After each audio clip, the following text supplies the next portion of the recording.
Today I'm taking a look at the new game from Thunderworks Games, that is FlipToons. This is a little deck building game where you are collecting these tunes, trying to get the best ones in your deck and get to a certain amount of fame before time runs out. I do want to thank Thunderworks Games for providing a review copy for this one. Let's go ahead and take a look at how you play this one solo, then I'll come back and share with you some of my thoughts for FlipToons.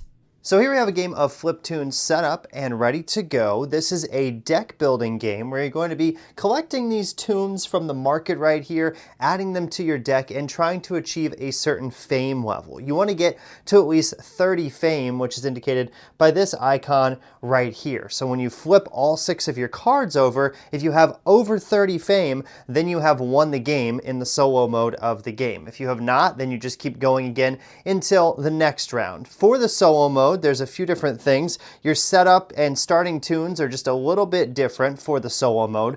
And also when you play solo, you're going to remove 20 cards from the deck. If you ever need to draw from this deck and you are not at 30 fame yet, then you lose the game. So every round of this game works exactly the same way. First, you're going to shuffle your deck of cards up, and then you're going to flip your tunes up in a 3x2 grid. Now, your starting tunes are not very good at all. You want to get rid of your starting tunes as quick as possible and get new tunes so that you can have better tunes in your deck. So what you're going to do after you've laid out your grid is you're going to check your fame. So the caterpillar, 0. The other caterpillar, 0. Dragonfly, 1 per unique adjacent card, which is just a caterpillar, so 1.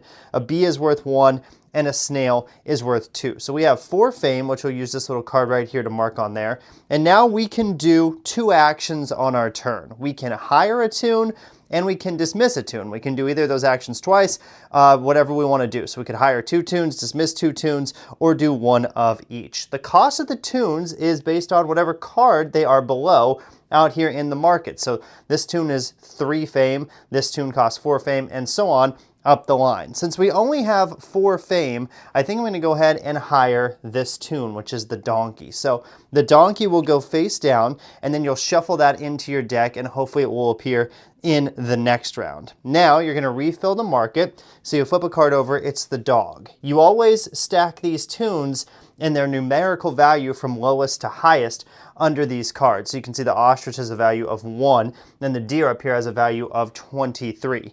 Now that you've done that, what you will do in the solo mode is remove the leftmost and rightmost card and then discard them and then refresh the market again. So that card will go up there, and then we have another ostrich down here.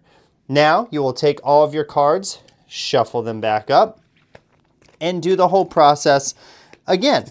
And again, you're going to get better cards as the game goes on. So now I put my cards out again. Hopefully we do a little bit better this time. We do have the donkey, but he's not in the lower row. He's only in the higher row. So there we go. There's our 6 cards that are out there for this round. Now we're checking our fame again. 0, 1, 2, 3, 4, 5, 6. So we have a little bit more this round. We have 6 fame to work with. And a caterpillar only costs 3 to dismiss instead of 5. So I think I'm going to go ahead and hire this ostrich for 3, and then dismiss one of my caterpillars for 3. Any fame that you have remaining does not carry over from round to round. So it's a good idea to use all your fame in a particular round if you can. Now we will refill the market once again. This is a snake right here. We will discard the leftmost and the rightmost cards, draw 2 new cards.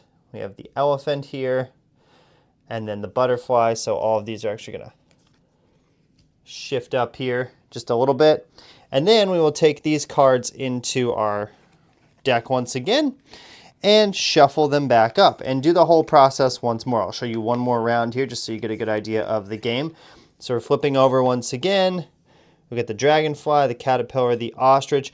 Now the ostrich has a special ability. Stack the next revealed card on this card. So when you stack, you're just going to place a card on top of that one. So that one gets stacked on top. Now, the donkey you can see has a special ability. If it's in the lower row, it gets +5 fame, but you have to dismiss this card after the market phase. But it's not, so we won't get that bonus this turn. You have the bee, you have the caterpillar, and the snail. So then you just add up your fame once again, do that whole process again. The other cards all have kind of different abilities on them that is helpful to use while you are building your deck. So The turkey stacks on top of the previously placed card. The turkey's worth 5 fame. That's a really good card. The lion is worth 3 fame and then an extra 4 fame if all adjacent cards are ranked 16 or lower.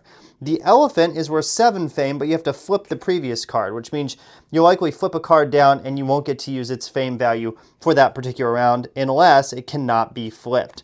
The butterfly, when you hire it, you may dismiss a caterpillar. So all of these cards in the deck, and there are tons of them with different numbers on them, all have different things that will factor in throughout the course of the game. Some abilities are used when you hire a toon, some abilities are used when you play a toon, when you're, doing the market phase, different types of things throughout the course of the game. But anyway, that's the whole game. You just play until this deck runs out or you reach 30 fame, whichever comes first. Again, if you're over 30 at any point, you win the game. If you have to flip a card over from this deck and you cannot, and you've not reached 30 fame, then you lose the game. So let me go back and tell you what I think of FlipToons.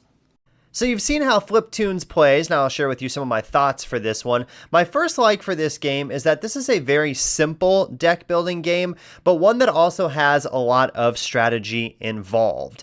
When you are playing this game, you're constantly trying to decide what the best option is. Is it better to add a toon and dismiss a toon? Is it better to buy 2 toons from the market, dismiss 2 toons from your deck and your hand, depending on what came out that round? So there's a lot of interesting decisions here, even though the rules are very simple, and those are the only 2 things you're doing every round. A lot of deck building games have lots of, card rules or things that go together with other things that you have to remember. Not FlipToons. It's just, do you want to add a card or do you want to get rid of a card or do you want to do that same thing twice? Those are your options. Also, the fame in this game is really interesting in terms of not only a scoring mechanic, but also your money that you have to spend for that particular round or your fame points. You are, at the beginning of the game, not very good. Your starter toons are not great. And that's the case with most deck building games. Your starting hand, your starting deck is not that good and gets better as the game goes on. But here, every round, the amount you're going to have to spend at the market is going to change, and that's really interesting. Some rounds, depending on which cards come out, you might have a really high amount of fame, and you might be able to get a really expensive card from the market. Other rounds, just due to what comes out, you might not have a ton of fame points to spend, and so you have to kind of re-strategize and think of maybe something different to do. So I really like how that fame scoring, currency marker in this game works for both buying things and also a goal that you're trying to get to by the end of the game, at least in the solo mode.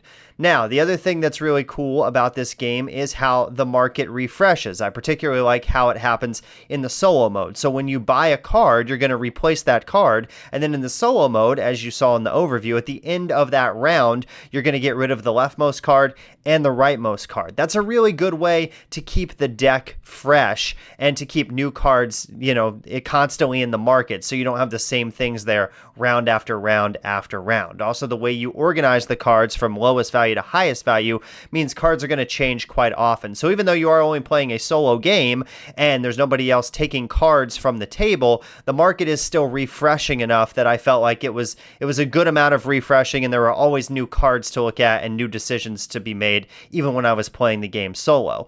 Also, when you are considering whether to buy a toon or dismiss a toon, you're looking at that deck. When you play solo, you only have a certain number of cards before time runs out. You're working against a timer.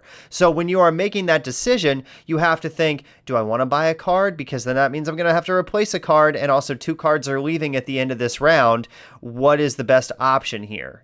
Sometimes if you buy 2 cards in a round, 2 toons, and then get rid of 2 cards, that's 4 cards that you've gone through just in that round, which is a lot when that deck is not very big. So that's a big decision in this game. A good time to buy toons and a good time to dismiss toons. Also, we have to talk about the art for this one. It's very fun, cartoony, colorful style. All the cards are really, really well done. All the toon cards look fantastic in this game.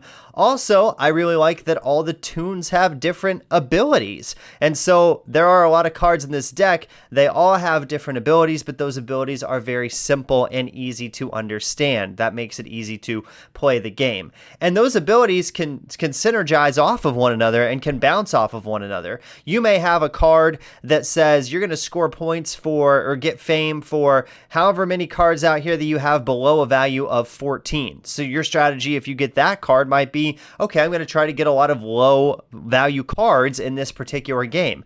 You might have another card that says you're going to get 1 point for every card that you've dismissed in the game, every toon that you've dismissed in this game. So you might say, okay, well, I'm going to try to dismiss a lot of toons because if that card pops up in my grid, I'm going to get a lot of fame points for that and possibly get close to winning the game. There's other cards that stack on top of other cards, and you can strategize that way and say, I'm going to get this card which stacks. Oh, now I have another card that stacks on top of this one, and so I'm going to try to build a little bit of like an engine in that sense of the game. Let's talk a little bit about the solo mode for this game. I think the solo mode works very well. I already mentioned it just a little bit, but the card refresh is very well done in terms of keeping the market fresh, and playing against that deck just feels really like a timer as you're going throughout the course of the game. The games that I've played of this, trying to reach 30 fame feels like a really good level that you're trying to hit. When I've won with like 32 fame, 31 fame. When I've lost, I've been at 27, 28, 29. And so it feels like that 30 mark is a really good mark. It doesn't feel unachievable. It doesn't feel like it's too far out of reach, but it also doesn't feel like it's such an easy goal to attain that you're going to just hit that fame points every game, and then the game's not going to be very interesting. Also, because of the fact that you are so close every time, I feel like that really allows for a lot of replayability, especially in the solo mode of the game. If you play this and you're like, I got to 29 fame, I'm so close. You know what? This game takes 10-15 minutes, which is another positive. Let me shuffle it back up and I'll go again, and I'll try to get past that 30 fame. And so it has kind of this addictive quality to it where you want to continue to just keep going until you win. And because the game is so short, you can play 3 or 4 games of this in a row and only take 45 minutes maybe to play, 4 games of FlipToons, and also have that really nice sense of accomplishment when you are able to get over that 30 fame. Another thing that's really smart in this game is when keeping track of the fame, you are using the player aid card. And so instead of having to deal with money or different markers or things like that, you just have the player aid card, which has an arrow on it on both sides that you just flip depending on however much fame you have at that particular time. It's a really easy way to keep track of something that's important in the game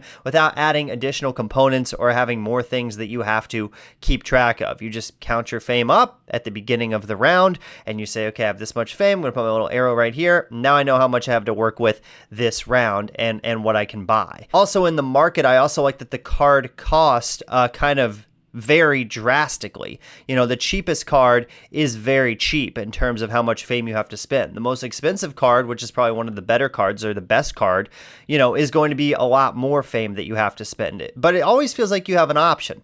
Even if you have really low fame, you could say, well, I could buy this card for 3, or I could buy this card for 4. And if you have really high fame, you can say, I could buy this card for 15 and still dismiss a toon on this round, or maybe even buy 2 toons in this round. I could buy the 15 and the 7 or the 4 or the 3. So it feels like you always have options out there. In terms of dislikes for this game, I'm going to switch to that just really quickly here because most of my thoughts on FlipToons are really positive.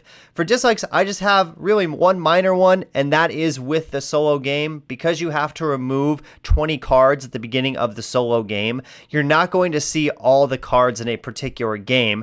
And by nature of you removing cards, some cards you're just going to remove all of those copies entirely, or one game you might remove a lot of high value cards when you get that deck ready. Another game you might get rid of a lot of low value cards or all of one particular card. But as I mentioned in the positives, there's so many different strategies how you can go and trying to win this game that I don't think that affects things too much, but it is something to be aware of. You're never going to see the whole deck in one particular game because you have to remove those 20 cards. But that's my only minor dislike with FlipToons. Overall, a really, really fun deck building game, a very fast deck building game, Easy to learn, easy to play, insanely replayable, really fun art. Love that all the cards do different things in terms of their abilities. The fame level that you're trying to get to seems appropriate, seems difficult without being super duper challenging and without being too easy. So that's a really nice mark. Overall, I'm going to give FlipToons an 8.5 out of 10. A really, really fun deck building game from Thunderworks Games. If you enjoyed this video, be sure to like and subscribe. That really helps out the channel. Also, I've got lots of other solo reviews and solo lists on my channel as well, so be sure to check those out. Until next time, I'm Jared. You've been checking out Specifically Solo.